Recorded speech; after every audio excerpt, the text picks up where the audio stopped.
Hello students, आप class 12th का matrix पढ़ रहे हैं। मैट्रिक्स में आपने मैट्रिक्स का addition, subtraction, multiplication of matrix, transpose of matrix, बहुत सारी चीज़ें पढ़ी। उसी में आगे कंटिन्यू करते हुए हम न्यू टॉपिक इन्वर्स मैट्रिक्स आज आप लोग को पढ़ाएंगे। इन्वर्स मैट्रिक्स पढ़ने से पहले आपको उससे रिलेटेड कुछ डिफिनीशंस जानने होंगे। जैसे हम यहाँ दे रखे हैं, देखिए स्क्रीन पे आप लोग, अव्युत्क्रमणीय वर्ग आव्यूह यानी सिंगुलर स्क्वायर मैट्रिक्स क्या होता है। सिंगुलर स्क्वायर मैट्रिक्स में क्या होता है, इसके लिए हमको एक स्क्वायर मैट्रिक्स चाहिए। अब स्क्वायर मैट्रिक्स का हम क्या करते हैं, सारणिक निकालते हैं, डिटर्मिनेंट निकालते हैं, और उसकी वैल्यू अगर 0 हो जाती है तो हम ऐसे मैट्रिक्स को सिंगुलर स्क्वायर मैट्रिक्स या अव्युत्क्रमणीय वर्ग आव्यूह कहते हैं। ठीक है। अब आप सोचते होंगे सारणिक क्या होता है। सारणिक जो होता है वो एक तरह का आव्यूह ही होता है, मतलब मैट्रिक्स ही होता है। बस डिफरेंस इतना होता है कि उसको हम स्क्वायर ब्रैकेट में लिखते हैं और इसको हम दो खड़ी हुई लाइन में वैसे ही अरेंज करके लिखते हैं। और सबसे मेन डिफरेंस क्या होता है मैट्रिक्स और सारणिक में, कि जब भी हम कोई सारणिक लेते हैं तो हम हमेशा क्या लेते हैं, वर्गाकार लेते हैं। मतलब उसका ऑर्डर जो होना चाहिए मैट्रिक्स का वो 2x2, 3x3, 4x4 इस तरीके से होना चाहिए। ठीक है। जैसे एग्जांपल में देखिए, हम यहाँ पे a = 1 ले रखे हैं, determinant a1 b1 c1 a2 b2 c2 a3 b3 c3। अब हम दिखाएंगे कि इसका हम मॉड ऑफ a की वैल्यू कैसे निकालें। ठीक है। मॉड ऑफ a निकालने के लिए, मतलब एक्सपेंशन ऑफ डिटर्मिनेंट निकालने के लिए हम क्या करते हैं, सबसे पहले रो का सबसे पहला एलिमेंट उठाते हैं और सबसे पहले कॉलम का पहला एलिमेंट। जैसे यहाँ पे क्या है, a1 है, a1 हमने रखा, a1 को हम छोड़ दें तो अब जब पहले रो का पहला एलिमेंट उठाया तो उसको वहाँ से हटाएंगे और कॉलम का पहला एलिमेंट, मतलब पहला कॉलम को हटाएंगे तो a1 लिखें। अब इसको हटाने के बाद से हमें बीच में जो डिटर्मिनेंट मिला उसकी वैल्यू रख देंगे। जैसे क्या मिला, b2 c2 b3 c3, उसको रख दिया। फिर माइनस करके पहले ही रो का दूसरा एलिमेंट b1 रखें, और b1 रखें तो पहला रो हटा दें। अब यहाँ पे b1 जो है वो दूसरे कॉलम में है तो दूसरा कॉलम हटा दें। उसके बाद जो हमें एलिमेंट मिला वो क्या मिला, a2 c2 a3 c3, plus फिर पहले रो का जो लास्ट एलिमेंट है c1 उसको हटाएं, और ऐसे ही तीसरे, चूँकि c1 जो है वो तीसरे कॉलम में है तो तीसरा कॉलम हटाएं और पहला रो हटाएं, तो हमें क्या एलिमेंट मिलेगा, a2 b2 a3 c3। ठीक है। इस प्रकार जो वैल्यू हमको मिली, अब हम उसको आगे कैसे सॉल्व करेंगे। जैसे a1 है आपका, तो आप क्या करिए, जो डिटर्मिनेंट आपका बना है a2 c2 b3 c3, उसका आप क्रॉस मल्टीप्लाई करके माइनस करेंगे। ठीक है। अब a2 का c3 में मल्टीप्लिकेशन किए, माइनस b3 का c2 में किए, रख दिए वैसे ही। ऐसे माइनस ऑफ b1, अब क्या करेंगे, a2 का c3 में और फिर a3 का c2 में करके रख देंगे, प्लस ऐसे ही c1, फिर a2 का b3 में मल्टीप्लिकेशन माइनस a3 का b2 में। ठीक है। ऐसे करके हम इसको सॉल्व कर लेते हैं। अब यहाँ पे हमने एग्जांपल में कोई भी क्या कहते हैं, a1 b1 c1 लिया है। ऐसे आप इसको किसी भी अंक के रूप में नंबर ले सकते हैं और लेके सॉल्व कर सकते हैं इस तरह। ठीक है। यानी कोई भी जो मैट्रिक्स होता है वो अगर उसमें मॉड ऑफ a की वैल्यू जो होती है वो 0 हो जाती है तो वो क्या होता है, सिंगुलर स्क्वायर मैट्रिक्स होता है। सॉल्व करने का तरीका, एक्सपेंशन हमने ये बताया यहाँ पे। अब आगे देखिए, नॉन सिंगुलर मैट्रिक्स क्या होता है, व्युत्क्रमणीय वर्ग आव्यूह। ये सेम सिंगुलर मैट्रिक्स का क्या होता है, अपोजिट होता है। इसमें अगर मॉड ऑफ a की वैल्यू 0 के बराबर नहीं है तो उस केस में जो हमें मैट्रिक्स मिलता है वो क्या कहलाता है, व्युत्क्रमणीय वर्ग आव्यूह कहलाता है, यानी नॉन सिंगुलर स्क्वायर मैट्रिक्स कहलाता है। ठीक है। इसमें वैल्यू 0 नहीं होना चाहिए। अब देखिए इन्वर्स ऑफ मैट्रिक्स क्या होता है, व्युत्क्रम आव्यूह। इन्वर्स मैट्रिक्स के लिए आपको अगर कोई भी दो आव्यूह a और b लिया जाए तो उस स्थिति में AB = I हो तो फिर b जो होता है आव्यूह a का व्युत्क्रम कहलाता है। कैसे, क्योंकि a इंटू बी की जगह हम अगर क्या ले लें, b = a इन्वर्स, तो उस केस में ये वैल्यू किसके बराबर हो जाती है, I। और I क्या होता है, I यूनिट मैट्रिक्स होता है, जो कि आप पहले ही पढ़ चुके हैं। ठीक है। तो यहाँ पे जो a इन्वर्स होता है, यही जो होता है वो क्या कहलाता है, इन्वर्स मैट्रिक्स कहलाता है। ठीक है। अब देखिए इन्वर्स मैट्रिक्स हम निकालते कैसे हैं। इन्वर्स मैट्रिक्स निकालने के लिए हम सबसे पहले तो कोई भी मैट्रिक्स जो होता है उसमें ये चेक करना पड़ता है कि जो मैट्रिक्स आपको दिया है वो व्युत्क्रमणीय वर्ग आव्यूह है या नहीं, यानी नॉन सिंगुलर होना चाहिए मैट्रिक्स। मतलब मॉड ऑफ ए की value does not equal to 0 होनी चाहिए। उस कंडीशन में ही हम कोई भी मैट्रिक्स क्या कर सकते हैं, उसका इन्वर्स निकाल सकते हैं। अब ऐसा करने के लिए हम क्या करते हैं, सबसे पहले एक कोई n क्रम का व्युत्क्रमणीय वर्ग आव्यूह ले लिए, तो उस केस में a is equal to I into A लिखते हैं। अब इस समीकरण में आप ये देखिए कि इसी समीकरण को हम क्या करते हैं, इसमें प्रारंभिक संक्रिया लगाते हैं। संक्रिया लगाने के बाद से हम क्या करते हैं कि जो बाएं पक्ष का अवयव है उसको हम क्या करते हैं, आई बनाने की कोशिश करते हैं। जैसे लेफ़्ट में आपका जो ए है उसको हम क्या बनाने की कोशिश करते हैं, आई बनाने की कोशिश करते हैं। और राइट साइड में जो ए है उसको वैसे का वैसे रहने देते हैं, और जो आई है वो आपका एक नया मैट्रिक्स बन के निकल के आता है। ठीक है, अब जो ये आई नया मैट्रिक्स बन के निकल के आता है वो बी रूप में आपका आ गया है। जैसे नीचे इक्वेशन देखिए, I is equal to B into A. तो इस कंडीशन में जो बी होता है वही आपका क्या कहलाता है, ए इन्वर्स। और आपने अभी इन्वर्स की डिफिनीसन भी पढ़ी है कि ए इंटू ए इन्वर्स अगर आपका आई आ जाए यानी यूनिट मैट्रिक्स मिल जाए तो उस केस में बी जो है वो क्या है, ए इन्वर्स के बराबर है, और यही इसका क्या कहलाता है, इन्वर्स मैट्रिक्स कहलाता है। इस तरीके से हम इन्वर्स मैट्रिक्स निकालेंगे। ठीक है, चलिए हम एक्सरसाइज 4.4 का क्वेश्चन नंबर 1 देखते हैं। यहाँ पे आपको क्या है कि एक 2x2 ऑर्डर का एक मैट्रिक्स दिया हुआ है। पहला number question, a is equal to 2 1 7 4। ठीक है, ये दिया है। अब एक चीज़ जान लीजिए सबसे पहले आप लोग कि जब भी किसी भी मैट्रिक्स का इन्वर्स निकालते हैं तो उसमें क्या करते हैं, जो हम प्रारंभिक संक्रिया लगाते हैं या तो पूरे रो में या तो पूरे कॉलम में लगाते हैं। मतलब अगर एक बार हम ऑपरेशन रो में लगाना स्टार्ट कर दिए तो हम कॉलम में नहीं लगा सकते हैं, और वहीं अगर हम कॉलम में पूरा ऑपरेशन लगा रहे हैं तो हम रो में नहीं लगा सकते हैं। तो इसके लिए हम निकालने का तरीका आपको पहले ही बता चुके हैं कि आप ए इन्वर्स कैसे निकालेंगे। सबसे पहले जो मैट्रिक्स दिया है उसको A is equal to I into A के फॉर्म में रख देंगे। अब ए की जगह जो आपका मैट्रिक्स दिया है उसको रख दिया हमने 2 1 7 4। आई जो होता है वो इन्वर्स मैट्रिक्स यूनिट मैट्रिक्स होता है, और यूनिट मैट्रिक्स जो होता है वो हमने आपको बताया है कि जिसके डायगोनल जो होते हैं वो क्या होते हैं, यूनिट होते हैं, और बाकी जितने भी एलिमेंट होते हैं वो सब के सब क्या होने चाहिए, 0 होने चाहिए। ठीक है, क्योंकि ये मैट्रिक्स जो ए दिया हुआ है कि 2x2 का एक ऑर्डर दिया हुआ है, इसलिए हम यहाँ पे यूनिट मैट्रिक्स 1 0 0 1 रखेंगे। बाकी इंटू ए राइट हैंड साइड में वैसे का वैसे रहने देंगे। ठीक है, अब देखिए हम इसमें ऑपरेशन कैसे लगाते हैं। ऑपरेशन जब भी हम लगाते हैं तो हमेशा हमको क्या करना है, जो लेफ़्ट हैंड साइड में ए है उसको हमको क्या बनाना है, आई बनाना है, मतलब यूनिट मैट्रिक्स बनाना है। ठीक है, यूनिट मैट्रिक्स बनाने के लिए हम सबसे पहला ऑपरेशन R1 में लगा रहे हैं। R1 is equal to 1/2 into R1। अब देखिए अगर आप R1 लगा रहे हैं तो ये पहला लाइन आपका R1 है। ठीक है, तो बाकी जो दूसरा वाला रो है R2 उसको पहले वैसे का वैसे रख लीजिए। और जब भी कोई ऑपरेशन लगाते हैं तो अगर राइट हैंड साइड में लगा रहे हैं, ठीक है, राइट हैंड साइड में लगा रहे हैं तो लेफ़्ट में भी लगाएंगे। ठीक है, तो अब हमको बनाना किधर से है, क्योंकि हमको लेफ़्ट में आई बनाना है तो इसको लेके चलेंगे। तो इसका पहला एलिमेंट देखेंगे, मतलब R1 का जो पहला मेंबर है A11 उसको देखेंगे, वो हमारा क्या है, यहाँ पे 2 दिया हुआ है। ठीक है, उसको हमको क्या बनाना है, सबसे पहले 1 बनाना है, क्योंकि हमको लाना है यहाँ पे कौन सा मैट्रिक्स, यूनिट मैट्रिक्स, यानी 1 0 1 0 0 1। ठीक है, तो हमको यूनिट मैट्रिक्स बनाने के लिए A11 की जगह हमें क्या लाना है, 1 लाना है। यहाँ पे 2 है, इसलिए R1 इज इक्वल टू हम ऑपरेशन लगा रहे हैं 1/2 R1, क्योंकि अगर 2 से 1/2 में मल्टीप्लाई करेंगे तो वैल्यू हमको यहाँ पे 1 मिल जाएगी। ठीक है, तो R1 में हमने ऑपरेशन लगाया 2 इंटू 1/2, तो इसके पहले एलिमेंट में तो 2 इंटू 1/2 करेंगे तो वैल्यू 1 मिला। फिर R1 का जो दूसरा मेंबर है A12 वो 1/2 दिया हुआ है। ठीक है, ये सारी चीज़ें हम लेफ़्ट हैंड साइड में बता रहे हैं। ठीक है, अब यहाँ पे हम क्या करेंगे, चूँकि 1 से 1/2 में जब मल्टीप्लाई करेंगे तो वैल्यू हमको क्या मिलेगी, 1/2। बाकी जो इसका R2 है 7 4 वो वैसे का वैसे रहने देंगे। अब आते हैं राइट हैंड साइड में।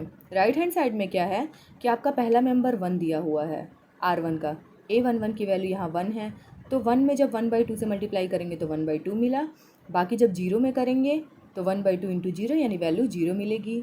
अब यहाँ पे जब हम देखेंगे R2, तो R2 में कोई चेंजिंग नहीं हो रहा है, क्योंकि हम यहाँ पे लिख रहे हैं R1 is equal to 1/2 R1, यानी हम R1 में चेंजिंग करने जा रहे हैं, ठीक है। लेकिन उसी R1 में 1/2 से मल्टीप्लाई करके उसको चेंज कर रहे हैं, ठीक है। बाकी ऐसे का ऐसे R2 रहने देंगे, इंटू A जो है वो वैसे का वैसे बना रहेगा। अब हमको क्या चाहिए, अब पहला मेंबर A11 तो आपका मिल चुका है 1। अब आप दूसरे मेंबर पे आइए। इसका दूसरा मेंबर जो है A21 जो है वो हमको क्या चाहिए, जो यहाँ 7 है वो हमको क्या चाहिए, 0 चाहिए। अब 0 बनाने के लिए हम क्या कर रहे हैं, हम यहाँ पे एक नया ऑपरेशन लगा रहे हैं, R2 is equal to R2 minus 7 R1, ठीक है। मतलब हम चेंजिंग किस में कर रहे हैं, R2 में कर रहे हैं, लेकिन R2 में से ही हम क्या करेंगे, घटाएंगे -7 इंटू R1 का मेंबर, ठीक है। अब यहाँ R2 आप देखिए, R2 की वैल्यू यहाँ क्या दे रखी है, 7 है, तो 7 रहने दीजिए। 7 माइनस 7 इंटू R1 की वैल्यू यहाँ पे क्या है, 1 है, तो 7 इंटू 1 यानी 1, यानी 7 माइनस 7 इसकी वैल्यू क्या आ गई, 0। यहाँ यानी ये वैल्यू हमको क्या मिल गई यहाँ पे, 0। अब यहाँ पे इसका दूसरा मेंबर देखिए, R2 की वैल्यू यहाँ पे क्या है, 4 है, तो 4 माइनस 7 इंटू R1, और R1 की वैल्यू क्या है, 1/2 यानी 7/2, तो 4 माइनस 7/2 यानी क्या मिल गया आपको, 1/2, वो यहाँ रख दिए। अब यहाँ यही सारी चेंजिंग हम राइट हैंड साइड में करेंगे। राइट हैंड साइड में चूँकि हम चेंजिंग R2 में कर रहे हैं, तो R1 वैसे का वैसे रहने देंगे, यानी पहला R1 1/2 और 0 जो है वो ऐसे रहेगा, और जो आपका R2 है उसमें हम क्या करेंगे, -7/2 और 1 है। ये कैसे आया है देखिए, यहाँ पे आप क्या करेंगे, 0 दिया है तो 0 माइनस 7 इंटू 1/2 यानी 0 माइनस 7/2, यानी ये वैल्यू मिल गई -7/2। अब यहाँ 1 में देखिए, 1 में आप करेंगे तो क्या मिलेगा, यहाँ 0 है, R2 की वैल्यू 1 है, तो 1 माइनस 7 इंटू R1 यानी क्या है, 0 है, यानी वैल्यू हमको क्या मिल गई, 1, ठीक है।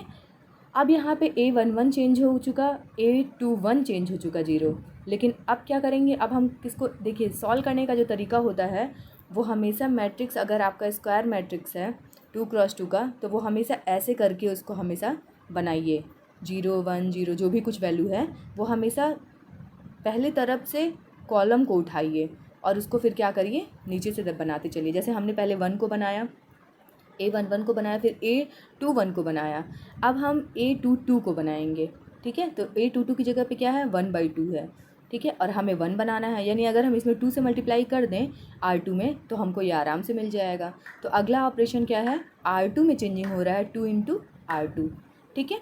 अब R1 में कोई चेंजिंग नहीं हो रहा है, तो R1 का वैसे पहली की लाइन की जैसे दोनों तरफ राइट और लेफ़्ट दोनों में ऐसे ही रख देंगे। अब लेफ़्ट हैंड साइड में आप देखिए, R2 is equal to 2R2, तो 0 है, तो 2 से मल्टीप्लाई करेंगे तो वैल्यू 0 ही मिलेगी, बट अगर 1/2 से मल्टीप्लाई करेंगे तो ये वैल्यू यहाँ क्या मिल गई, 1 मिल गई, ठीक है। अब राइट हैंड साइड में आइए, राइट हैंड साइड में चूँकि हम चेंजिंग R2 में कर रहे हैं तो R1 1/2 0 वैसे ही रहने देंगे, और R2 में अगर चेंजिंग करेंगे तो 2 इंटू R2 यानी -7/2 इंटू 2, तो 2 से 2 कैंसिल, -7 यहाँ वैल्यू मिल गई आपको। और यहाँ पे देखिए जो इसका दूसरा मेंबर है यानी 1, इसमें अगर चेंजिंग कर रहे हैं तो 2 इंटू R2 यानी यहाँ वे वैल्यू 2 मिल गई, ठीक है। अब यानी जो मैट्रिक्स हमको मिल रहा है, जो हमें I बनाना है वो 1 0 1 तो मिल गया, लेकिन A12 की वैल्यू अभी 1/2 है, यानी इसको हमें क्या बनाना है, 0 बनाना है, जैसा कि हम यहाँ पे बता चुके हैं आपको पहले भी, ठीक है। अब हम क्या करेंगे, 1/2 को 0 बनाने के लिए हम अगला ऑपरेशन लगा रहे हैं दोबारा, चूँकि हमको R1 में ही चेंजिंग करना पड़ेगा, तो R1 में चेंजिंग कर रहे हैं, R1 माइनस 1/2 इंटू R2। एक चीज़ को और हमेशा ध्यान रखिए कि जब भी मैट्रिक्स सॉल्व करिए, जब भी ये ऑपरेशन सारे लगाइए, तो इस चीज़ का भी ध्यान रखना है कि जो हमने मेंबर इन्वर्स मैट्रिक्स के लिए जो पहले 1 0 बना रखे हैं वो भी बिगड़ना नहीं चाहिए। मतलब ये नहीं कि वो फिर से दूसरा कुछ हो जाए, वरना हमारे बनाने का कोई मतलब नहीं रह जाएगा कि एक तरफ से हम बनाते चलें और दूसरे तरफ से वो बेकार होता चले, मतलब वो सही तरीके से प्रॉपर वे में ना आ पाए, ठीक है। तो अब अगले के लिए हम क्या ऑपरेशन लगा रहे हैं, R1 is equal to R1 minus 1/2 R2, ठीक है। अब देखिए चूँकि R2 में हम चेंजिंग नहीं कर रहे हैं, लेफ्ट हैंड साइड में आप देखते चलिए, R2 में चेंजिंग नहीं कर रहे हैं तो R2 0 1 वैसे का वैसे रहने दीजिए, और R1 में चेंजिंग कर रहे हैं, R1 जो है वो आपका क्या है 1 0, तो 1 में करेंगे तो पहला मेंबर उठाइए, पहले 1 में चेंजिंग करिए, तो R1 यानी 1 माइनस 1/2 और R2 इसका क्या है 0 है, यानी ये क्या हो गया, दूसरा पार्ट कैंसिल हो गया और 1 वैसे ही रह गया। अब इसके दूसरे पार्ट में देखिए R1 में चेंजिंग कर रहे हैं तो R1 is equal to R1 की वैल्यू यहाँ पे क्या है 1/2 माइनस 1/2 R2 की वैल्यू क्या है आपका 1 है, तो 1/2 माइनस 1/2 यानी ये वैल्यू क्या मिल गई आपको 0 मिल गई। इस तरह लेफ्ट हैंड साइड आपका सॉल्व हो गया। अब आइए राइट हैंड साइड में, चूँकि हम चेंजिंग R1 में कर रहे हैं तो R2 माइनस 7 और 2 वैसे का वैसे रख देंगे, और जब R1 में चेंजिंग करेंगे तो R1 की वैल्यू आपकी क्या है 1/2 है, 1/2 माइनस 1/2 इंटू R2 की वैल्यू माइनस 7/2 यानी प्लस 7/2। सॉल्व करने पे ये वैल्यू आपको क्या मिल गई 4 मिल गई, ठीक है। और उसके बाद से इसी तरह सॉल्व करेंगे तो R1 यानी R1 की वैल्यू क्या है यहाँ पे 0 है, तो 0 माइनस 1/2 R2 की वैल्यू क्या है 2 है, तो क्या हो गया आपका 0 माइनस 1/2 यानी 2/2 यानी मिल गया आपको वैल्यू -1, ठीक है। अब यहाँ पे हम क्या देख रहे हैं, जो मैट्रिक्स हमको प्राप्त हुआ है ये पूरा मैट्रिक्स यहाँ पे आपको 1 0 0 1 यानी ये आपको क्या मिल गया यूनिट मैट्रिक्स मिल गया। और हमने पहले ही कहा था कि हमें इसको क्या लाना है यूनिट मैट्रिक्स लाना है। अब अगर दो मैट्रिक्स का मल्टीप्लिकेशन यूनिट मैट्रिक्स है तो इसका मतलब कि पहला मैट्रिक्स दूसरे का क्या है इन्वर्स है, यानी B is equal to A inverse is equal to 4 -1 -7 और 2। यहाँ पे इस वैल्यू को हम क्या बोल रहे हैं B बोल रहे हैं, और वही क्या है A का इन्वर्स है, यानी यहाँ पे हमने क्या निकाल दिया इन्वर्स मैट्रिक्स, ठीक है। इसी प्रकार एक और क्वेश्चन हम आगे देख लेते हैं, क्वेश्चन नंबर 12, ठीक है। इसमें भी आपका कह रहा है यदि A is equal to 2 cross 2 का स्क्वायर मैट्रिक्स दे रखा है इसने, cos alpha minus sine alpha और कॉस अल्फ़ा, ठीक है। और प्रूफ करना है A inverse is equal to cos alpha sine alpha minus sine alpha और कॉस अल्फ़ा। अब देखिए सबसे पहले मैट्रिक्स सॉल्व करने के लिए हम क्या करते हैं, जो भी मैट्रिक्स दिया होता है A is equal to I into A के फॉर्म में लिखते हैं। ए की जगह पे लेफ्ट हैंड साइड में जो मैट्रिक्स दिया होता है उसको हम लिख देते हैं, ठीक है। और आई की जगह पे हम अगर 2 क्रॉस 2 का यूनिट मैट्रिक्स है तो 2 क्रॉस 2 का यूनिट मैट्रिक्स 1 0 0 1 लिख दिए, और इंटू जो ए है वो वैसे का वैसे रहने देते हैं। अब इस मैट्रिक्स में हमने दो ऑपरेशन एक साथ लगा दिए हैं। एक बार हम R1 में चेंजिंग कर रहे हैं R1 cos alpha plus R2 sine alpha, और एक बार हम R2 में चेंजिंग कर रहे हैं R2 cos alpha minus R1 sine alpha. Purpose हमारा यही है कि हम लेफ़्ट हैंड साइड की जो मैट्रिक्स है उसको हम क्या बनाने की कोशिश करें यूनिट मैट्रिक्स बनाने की कोशिश करें, ताकि जो मैट्रिक्स हमें मिले उसका मल्टीप्लिकेशन क्या हो यूनिट मैट्रिक्स हो, तभी हम जो मैट्रिक्स मिलेगा हमको उसको हम क्या कह पाएंगे कि वो क्या है दिए हुए मैट्रिक्स का क्या है इन्वर्स मैट्रिक्स है, ठीक है। तो इसके लिए हम कंटिन्यू कर रहे हैं इसको R1 is equal to R1 cos alpha plus R2 sine alpha, यानी चेंजिंग किस में हो रही है R1 में, तो अभी R2 भूल जाइए, ठीक है। अब देखिए R1 का पहला मेंबर है आपका कॉस अल्फ़ा, और हम R1 इंटू कॉस अल्फ़ा, तो R1 का कॉस अल्फ़ा और इंटू कॉस अल्फ़ा ऑलरेडी है तो क्या बन गया कॉस स्क्वायर अल्फ़ा, ठीक है। प्लस R2 है आपका माइनस साइन अल्फ़ा और इंटू साइन अल्फ़ा, तो हम क्या कर रहे हैं प्लस R2 इसमें क्या है आपका R2 इसमें क्या है आपका साइन अल्फ़ा है, तो साइन अल्फ़ा का साइन अल्फ़ा से मल्टीप्लाई क्या हो गया साइन स्क्वायर अल्फ़ा, ठीक है। फिर से हम उठाएं, अब यही सारी चेंजिंग हम राइट हैंड साइड में करेंगे। यहाँ पे देखिए क्या है आपका, यहाँ पे लिखा हुआ है आपका कॉस अल्फ़ा, ठीक है, इंटू 1 इंटू कॉस अल्फ़ा, तो 1 का मल्टीप्लाई आप करेंगे कॉस अल्फ़ा में तो कॉस अल्फ़ा ही मिला, प्लस R2 की वैल्यू यहाँ क्या है आपकी 0 है, तो 0 इंटू साइन अल्फ़ा करेंगे तो कुछ वैल्यू नहीं मिलेगा, यानी सिर्फ कॉस अल्फ़ा मिल गया यहाँ पे, ठीक है। फिर से यहाँ पे देखें R1 में ही चेंजिंग फिर से करेंगे, जो 0 है आपका उसमें क्या हो जाएगा आपका R1 यानी 0 इंटू कॉस अल्फ़ा, तो वो 0 ही हो गया, प्लस R2, और R2 यहाँ पे क्या है आपका 1 है, ठीक है। तो 1 इंटू क्या हो जाएगा आपका साइन अल्फ़ा, तो साइन अल्फ़ा ही मिल गया, ठीक है। ये तो हो गया आपका R1 में चेंजिंग। अब इसी प्रकार हम R2 में चेंजिंग कर रहे हैं, तो R2 is equal to R2 cos alpha minus R1 sine alpha, ठीक है। तो R2 में आइए, R2 का मेंबर आपका क्या है पहला साइन अल्फ़ा, और मल्टीप्लिकेशन किससे है कॉस अल्फ़ा से, तो sign alpha into cos alpha हो गया, माइनस R1 क्या है आपका कॉस अल्फ़ा, तो minus cos alpha into sine alpha, ठीक है। नेक्स्ट आइए, इसी में चेंजिंग R2 में ही चेंजिंग कर रहे हैं, R2 क्या है आपका कॉस अल्फ़ा, यानी कॉस स्क्वायर अल्फ़ा हो गया, ऑलरेडी कॉस अल्फ़ा है, प्लस R1 क्या है माइनस साइन अल्फ़ा और इंटू साइन अल्फ़ा, दोनों मिला के क्या हो गया प्लस साइन स्क्वायर अल्फ़ा।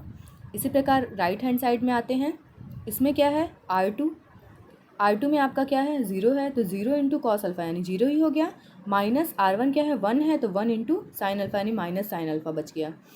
अब यहाँ देखिए दोबारा इसके सेकेंड मेंबर में जब करेंगे तो R2 क्या है 1 है, 1 इंटू कॉस अल्फ़ा यानी कॉस अल्फ़ा बचा, माइनस R1 की वैल्यू क्या है 0 है, तो 0 इंटू साइन अल्फ़ा यानी ये वैल्यू अगली क्या हो गई 0 हो गई, यानी क्या मिल गया कॉस अल्फ़ा मिल गया। ठीक है, अब यहाँ पे आप देख सकते हैं cos square alpha plus sine square alpha की वैल्यू क्या है आपकी 1 है, तो हमने यहाँ पे अगले स्टेप में क्या लिख दिया 1 लिख दिया, A11 की जगह पे लेफ्ट हैंड साइड में, और right hand side left hand side में ही minus sine alpha into cos alpha plus sine alpha into cos alpha, तो एक वैल्यू दूसरे वैल्यू से क्या हो गई कैंसिल हो गई, यानी ये वैल्यू क्या मिल गई 0 मिल गई।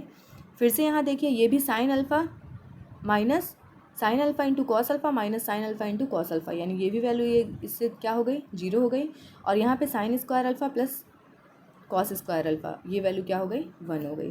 ठीक है, अब राइट हैंड साइड में आइए, वो आपका ज्यों का त्यों जो मिल गया वो यहाँ पे रख दिए इंटू ए।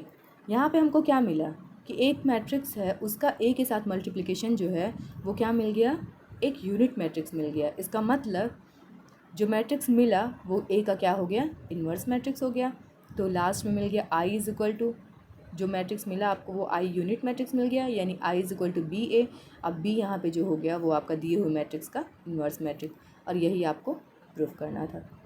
ठीक है, तो अगले टर्न पे हम क्या आपको बताएंगे, हमने तो आपको 2x2 का इन्वर्स मैट्रिक्स यहाँ पे बता दिया, बट अगली बार हम आपको 3x3 का इन्वर्स मैट्रिक्स बताएंगे। ठीक है, थैंक यू।